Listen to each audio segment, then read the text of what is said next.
His shopping trips were on a supersonic jet. His country's hospitals had no medicine. This wasn't an accident. For 32 years, President Mobutu Sese Seko of Zaire treated his nation as a personal bank account, becoming one of the world's richest men. He's famous for embezzling a fortune estimated at $5 billion. But the story isn't just about the money he took.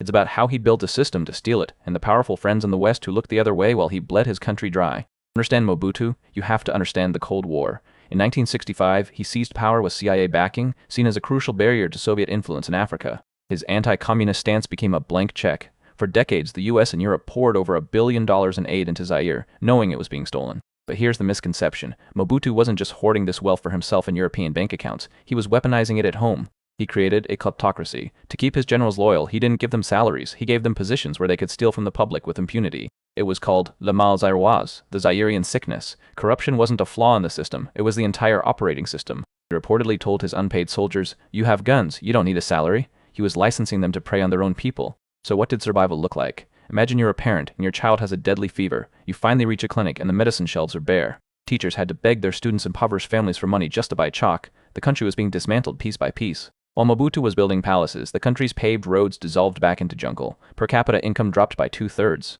This wasn't neglect, it was policy. He didn't just rob the treasury, he rewrote the rules so the treasury was his personal account. In the early 70s, his office's appropriations already dwarfed the budget for all social services combined. But that was just the beginning. By 1992, the heist was complete. Mobutu and his cabinet were taking 95 cents of every single dollar in the national budget. The line item for the public was zero. And how did he sell this reality to the world? With performance. He launched his Authenticité campaign, a performance of national pride. He renamed the country, the cities, and even himself. It was a spectacle of decolonization, masking a system of total plunder. His masterstroke came in 1974. He spent a staggering $10 million to host the Rumble in the Jungle between Muhammad Ali and George Foreman. As When We Were Kings shows, it put Zaire on the map. But it was also a message to his backers: I am a global player, an ally worth the price. But the real foundation of his power was brutal fear.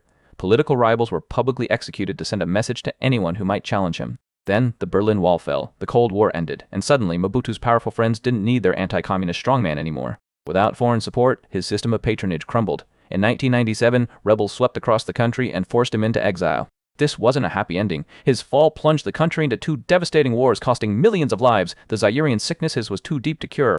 So, was Mobutu's corruption simple greed? The evidence is clear. This wasn't just theft. It was a cold, calculated machine of political control. It was a system that treated an entire nation's incredible wealth as a personal tool, a system the world's superpowers knowingly financed for their own ends. The tragedy is that this system outlived the man who perfected it. The legacy of a state that preys on its own people is one the Congo still struggles with today. In a bitter twist, some who remember the era feel a nostalgia for Mobutu's rule, not because it was good, but because the chaos that followed felt even worse.